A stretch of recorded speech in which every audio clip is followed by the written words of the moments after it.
Lubos. Perhaps by this time, most of you are now professionals. And perhaps again, you are now used to be addressed as ma'am, sir, doctor, attorney, engineer, and so on and so forth. But we, your surrogate mothers and aunties, has always the privilege to call you by your names. Now, 40 years is quite a long time. We should not only look at the present, nor look forward to the future.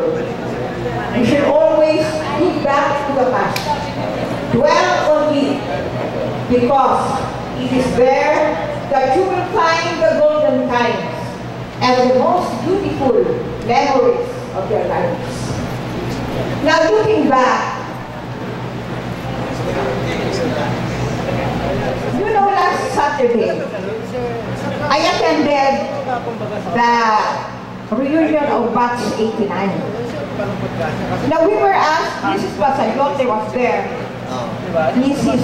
Gonzalez, and we were asked to share whatever we can remember with Batch 89.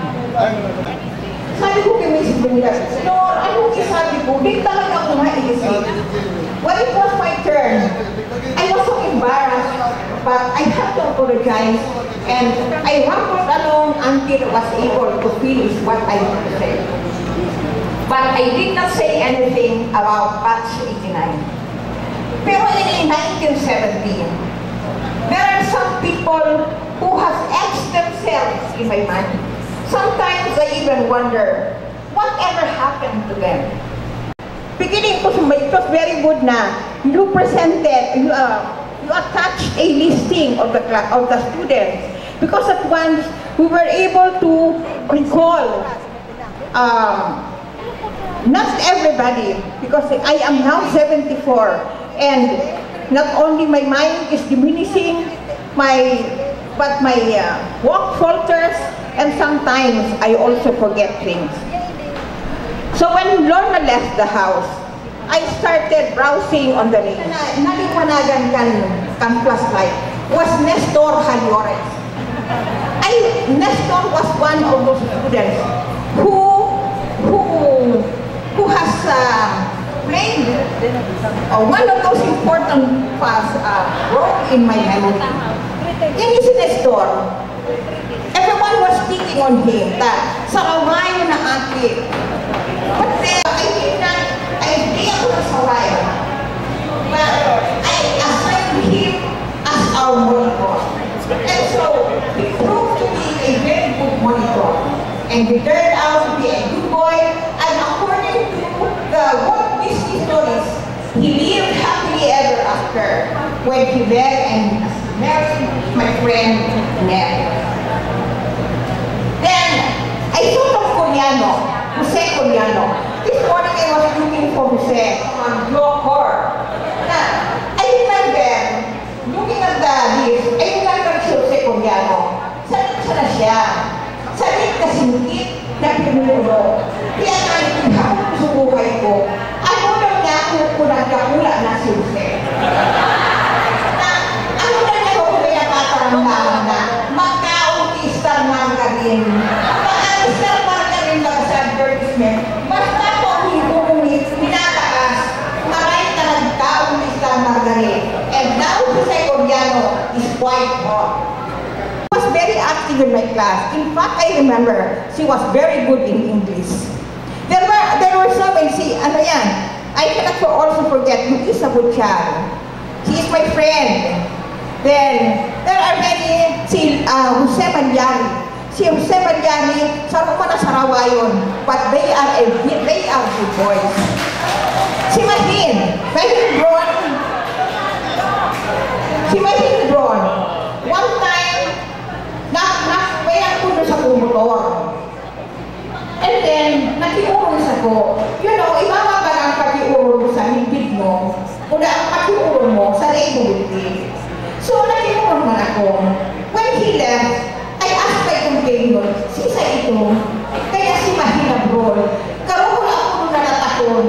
This next time, kung magkailong change, kami kayo na nagbiluhan.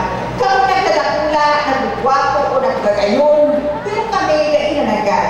So, whenever we see each other, do not fail to introduce yourselves para mamigilan ko. Like, one time, nasa LCC ako, may nakasabay akong sa mga babae na nagbabayan.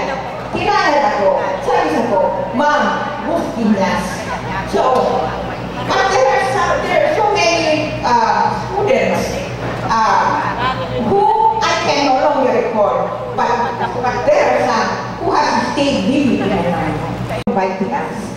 Now, I would like to wish you good luck.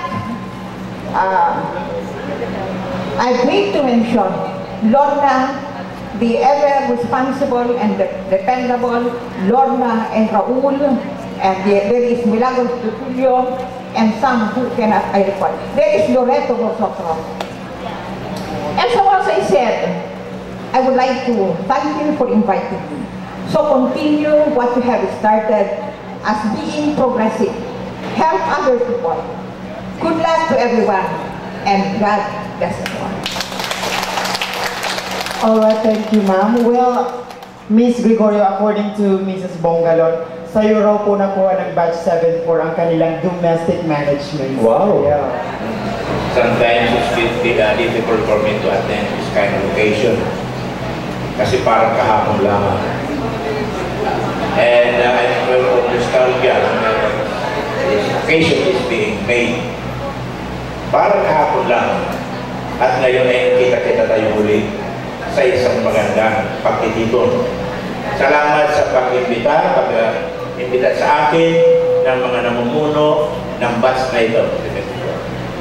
Now, looking back, as I said, parang hapon lang.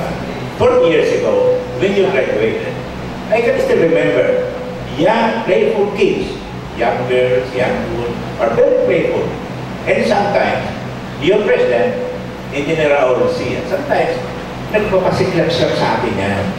Ayaw ko pang ibig sabihin ni Raul noon. Sa kanyang iba dyan, sabi na, parang nagtatanong, Sir, what will I be in the times ba?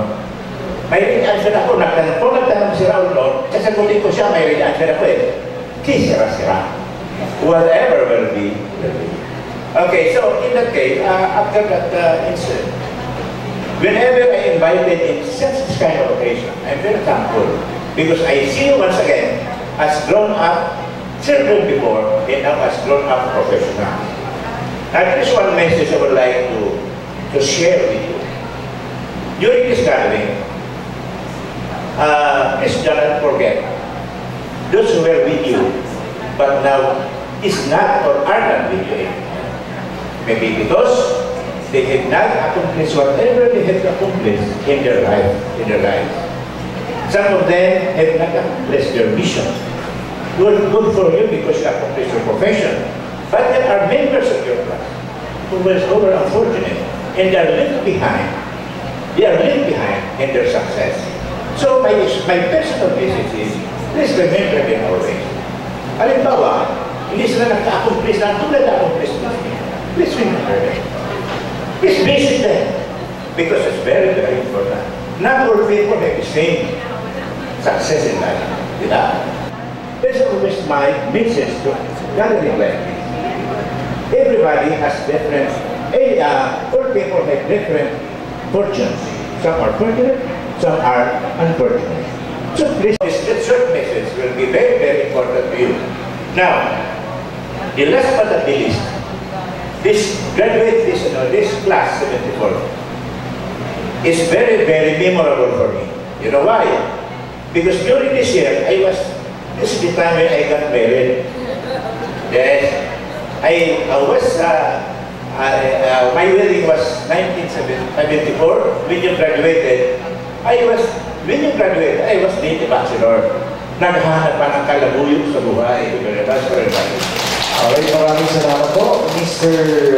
Abala. And of course, sabi ni Ate Mila, thank you very much daw especially the Batch 74 sa dedikasyon daw po sa pagtuturo And si Sir daw po yung very punctual teachers na kumbaga pag ikaw po ay aakyat sa stage, sasabihin kay Mr. Roger Abada, perfect attendance. Move on for another speaker. May we call on Mrs. Letty Perasa. Miss pala. I'm sorry po. Nakalagay kasi dito, Mrs. Miss Letty Perasa. Thank you po. Miss pa po ako until now. I am married to the Tabaco National High School ever since. So every time that I am, nasusunod ako mag-English, sabi mga matibayo din mag-English.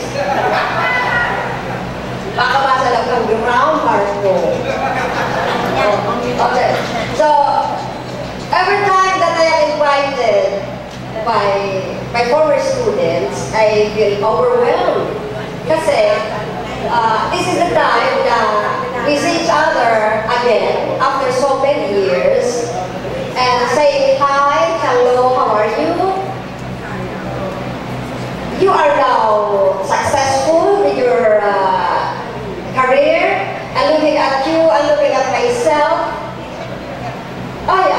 I have been here in the Tabaco National High School for 48 years. As what Mrs. Ribango said, I will stay here up to 50 years.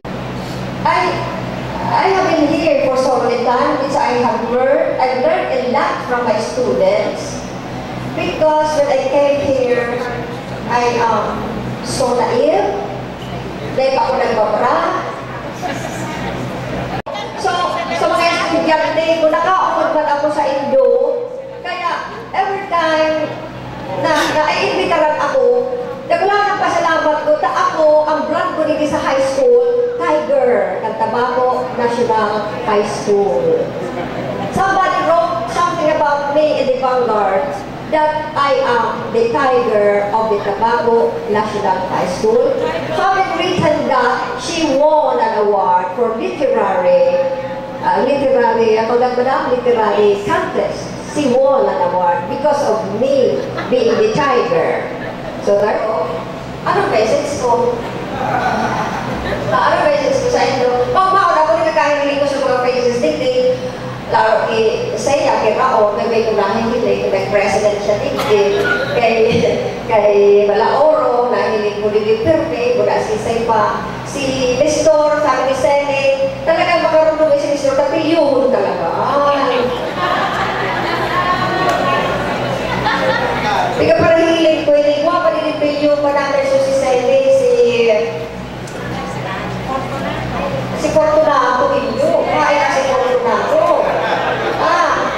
Nasa abroad? Okay. So, pero class. I am not retired, although I am retired. I continue on serving your school to the end of my life. The fact that I am teaching history, I will carve history in your school because that is how I love your school, how I love my students before, even if they hate me because I am a Tiger. Okay, so that is my message. And thank you again for inviting me. And sabi ni Mrs. Dr. Leo Daalan, Ma'am, tatangay may daraka. It is not only a one-way avenue. To live in this world, there are two avenues that we have to take. Every time that I attend this homecoming, they always give me a token. So now I brought also my token to everybody this morning. So that is the rule. Sabi ni Roger, we live to help one another. So therefore, we follow an avenue of two lines, left and right. Right, the officers for inviting me always in your homecoming and for the beautiful token that you are giving us. Thank you again. Thank you for those people who I remember the faces, I still remember the beautiful faces before. Ay naku, kuminsan tayo ko na ako namin mas mapakayo na ako yan. Mga bayakan na ba dyan sa Indo, kami maestrang giraray. Dahil nagliliwag teacher magiraray. Baka kami sa saya. Thank you, thank you. Pirasa. Anyway, it was actually my fault na nabasa ni Mike yung Mrs. Pirasa. But anyway, since nasabi niyo po na merit ka sa Tabaco National High School ever since, pwede naman baga pong Mrs. Lete Pirasa, Tabaco National High School. Posible kaya yan? Itanong natin sa NSO. Okay. But according to Mrs. Bongalon, kahit daw kaano ka-tigre si Mrs. Pirasa, napaka-religious teacher daw po niya si Mrs. Pirasa. And talaga, that's one thing na ina-admire talaga ni Miss Pirasa. Diyan po talaga ina-admire ni Mrs. Bongalon sa kanya. Wala akong maging Mrs. Wala akong maging Mrs. Walang magkamali po, ma'am. Anyway, okay, thank you once again, ma'am. Okay, we come now to Mrs. Mercedes Quijano Adela Belen to give a short message. Good noon to everyone. I am so grateful to all of you for inviting me on this memorable occasion. 40 years ago, I was standing in front of this young, innocent, handsome, and beautiful faces, discussing plants, animal, and protista in love. Now, I am standing in front of you very happy and proud of what you have become now. Thank you for inviting me. Thank you for your 40 years. Hoping for another 50 years. Thank you. Good luck. Po and Mrs. Emelina Imperial. Good afternoon. Sumago, sabi ko sa inyo, ano ba niya pag-itaraman ko dyan? But listening to them, I was able to put something in my mind na pwede ko i-share sa inyo. It's already 40 years. Imagine that. Well, before, you were just like this because I was teaching first year and second year before. So you were then very young. And now, look at yourself now. This is also a very memorable year for me because this is the first graduate that I had. I was here 1971. So, 71, 72, 73, 74. So you were my first graduate. Then, on the other side, this is also very, very, very memorable for me, especially for the names Mariano Fortunato, Calores Liston, I know, Brita Fortunato, and then for Mariano. Do you still remember that our book was here in CR now? Yes. Do some things that you may call my attention.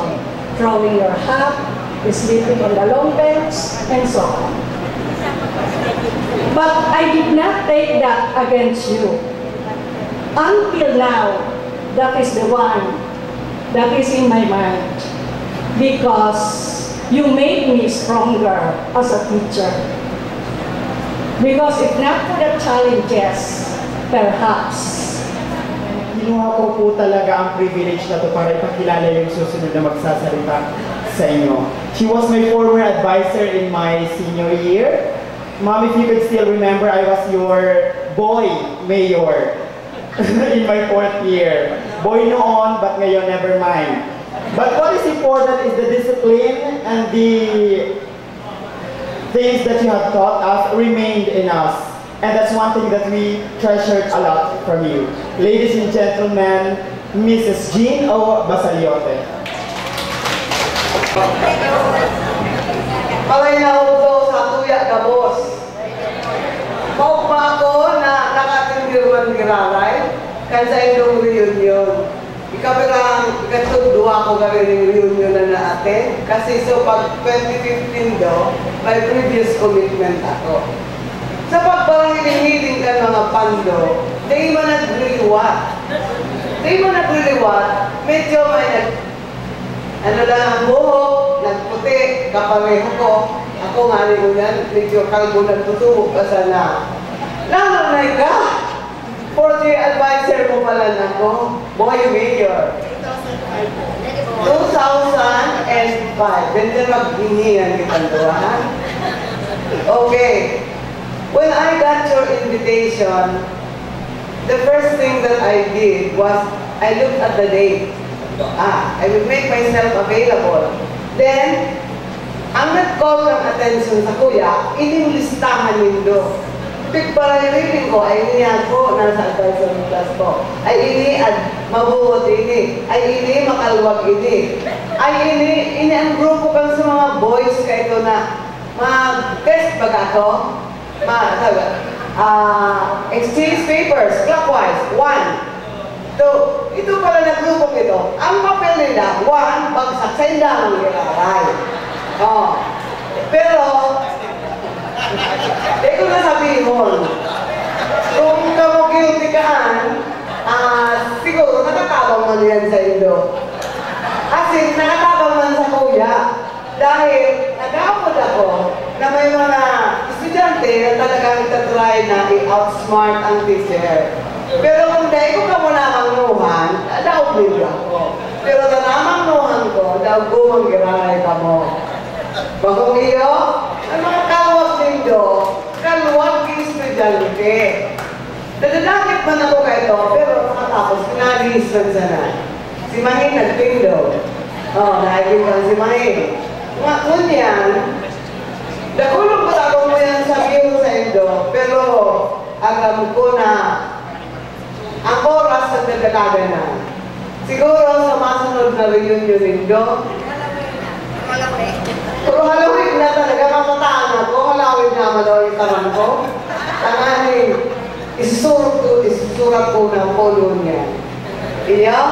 So, sa Indong batch, nagpuun ako magturo sa Indong batch. First year and second year. Dahil kahit teacher ako dito sa English and Philippine Community Life o the Philippine History.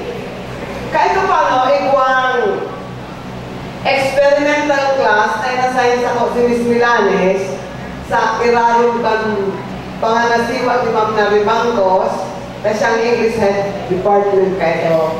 Kaya wala yan, mga familiar faces. And I love to see familiar faces. So, salamat sa pag-imbitar. Nagulo ng memories kami sa Indo. Sana, may mga memories man kamo sa mo. Iyo? Sa mga daiman Indo, nalingawan sa mo, how we touch your life, how you got angry with us. Iyo? Takong siguro. Siyempre, mga normal feelings iyan. Si Ma'am Gaya yan, kahit araw kayo ni araw ka. Sana sabihin man Indo sa buya mo yan.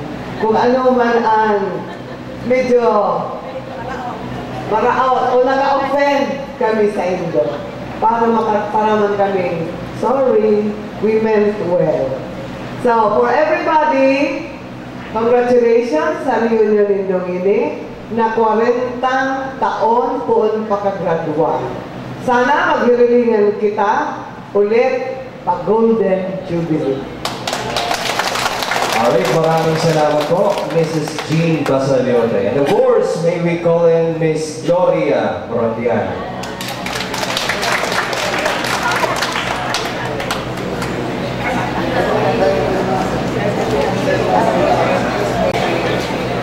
Good morning. Good morning. Good morning. Magayon alas 12 na, no? Salamat sa pag-imbitar ninyo sa Sago. Thank you and thank you. Alam ko, ang oras na ito, guidance counselor ako, no? Kaya, ako masyadong rumduman kung ano ka mo sa klase. Na ako, isa na ako kayo sa guidance room.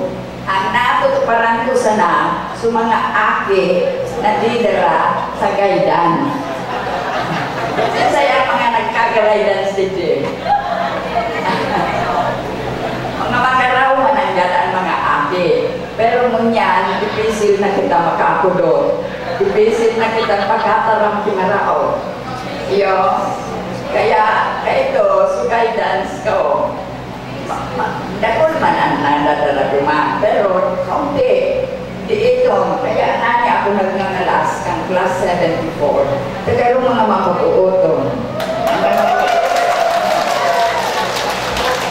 Hinira ang ipadala duman sa ko. Kaya ako man umahon sa kulang man akong kliyente. Kaya congratulations for having reached this much. Imagine 40 years ago, and you were all students and this school. Coming over, even if I have to come late, because I have my therapy, kurang naman ang gab. Kurang na paano? Ngayon, ano yan? I came late because of my therapy. Therapist ko man, iuman sana ang lugar niya. Kaya, daiman, sabi ko nga can I go out?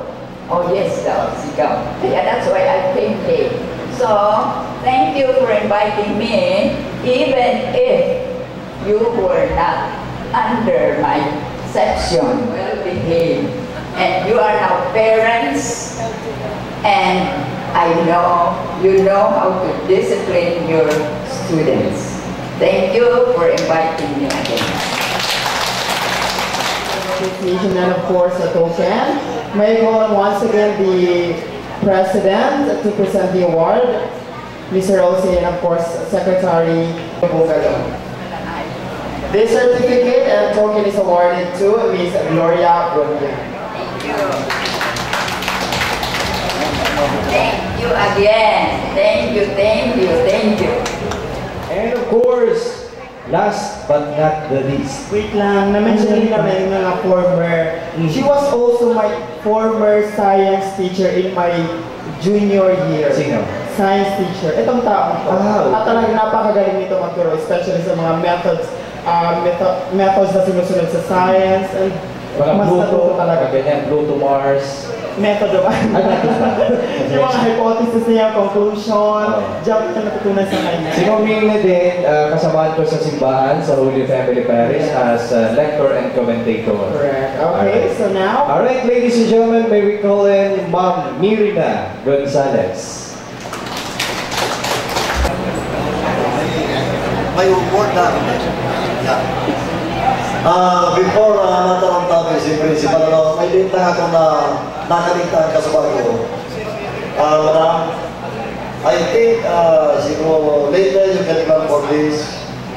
Kasi if you will remember, hindi po batch na yun, batch 74. Nahilig po nito yan, we are the pioneers. Kami po ang first graduate, kang ang Tabaco High School, naging Tabaco National High School. Diba? So, ma'am, sa kanya, Tabaco National High School is now existing for 40 years.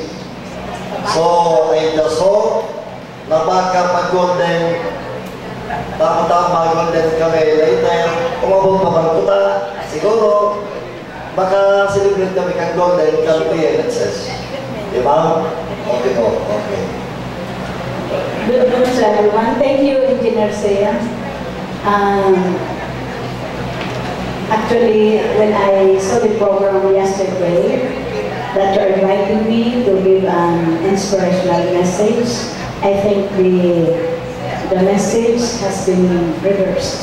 I am very much inspired, especially looking at the ambience, and very, very colorful. So maybe you are depicting something. Members are having now, that's nice. Congratulations for a very nice preparation and especially the decoration. Talagang bongacious. Palakpakan tayo! Okay? So, you might be wondering that I'm not, actually, I will not consider myself not an alumna of Tabaco National High School. Because I have my first and second year in Tabaco National High School. But because of financial constraint, my father then was very sick. So I had to volunteer to the family that I have to quit to help earn a living. That is the very reason why I was able to finish in Tabaco National High School, because after that my mother had encouraged me a lot to continue my schooling. So I was already a little bit ashamed to go back to Tabaco National High School. That's the very reason why I have graduated.